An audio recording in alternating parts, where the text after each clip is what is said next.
தமிழ்நாட்டில் இருக்கக்கூடிய இரும்பு காலத்தை பற்றி கவுலாந்து எனப்படுகின்ற ஜெர்மானிய பேராசிரியர் ஆய்வாளர் சொல்றப்ப என்ன சொல்றாருன்னா, தமிழ்நாட்டில் நிறைய இரும்பு பொருட்கள் கிடைக்கின்றன, இதனால் உலகத்தில் பிற பகுதிகளில் இரும்பு காலம் தோன்றுவதற்கு முன்பாகவே தமிழ்நாட்டில் இரும்பு காலம் தோன்றி இருக்க வேண்டும் என்று கவுலாந்து என்ற அந்த ஆய்வாளர் சொல்றாரு. 100 ஆண்டுகளுக்கு முன்பாக தமிழ்நாடு அரசினுடைய தொல்லியல் துறையானது பல்வேறு இடங்கள் அகலாய்வு செய்யறப்போ முதல்ல 1100வது ஆண்டுக்கு வரைக்கும் இரும்போட பழமை அப்படின்னு வந்துச்சு.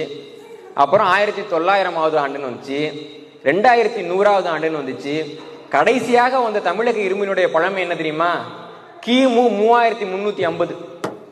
ஐரோப்பிய நாடுகள்ல அலெக்சாண்டருடைய காலத்தில் நம்ம பார்த்தோம்னா இரும்பு என்பது ரொம்ப விலை உயர்ந்த உலோகம். அலெக்சாண்டர் காலத்திலே விலை உயர்ந்த உலோகம். அலெக்சாண்டர் போரஸ் என்ற மன்னனோடு போர் புரிகிறான். அந்த போரஸ் என்ற மன்னன் அப்புறம் நட்பாகிறார். அவர் அலெக்சாண்டருக்கு ஒரு பொருளை பரிசு கொடுக்கிறார். 30 பவுண்ட் எடை கொண்ட இரும்பு. ஒரு பேரரசனுக்கு அவர் கொடுத்த பரிசுங்கிறது 30 பவுண்ட் எடை கொண்ட இரும்பு என்று வரலாற்றில் எழுதுகிறார்கள்.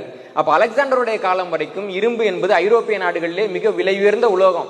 ஏன்னா இரும்பு எப்படி பிரிச்சு எடுக்கிறது, அதுல கார்பன் எப்படி கலக்கிறது, துருப்பிடிக்காத இரும்பை எப்படி உருவாக்குறது என்று 17வது நூற்றாண்டு வரை ஐரோப்பிய நாடுகளுக்கு தெரியாது.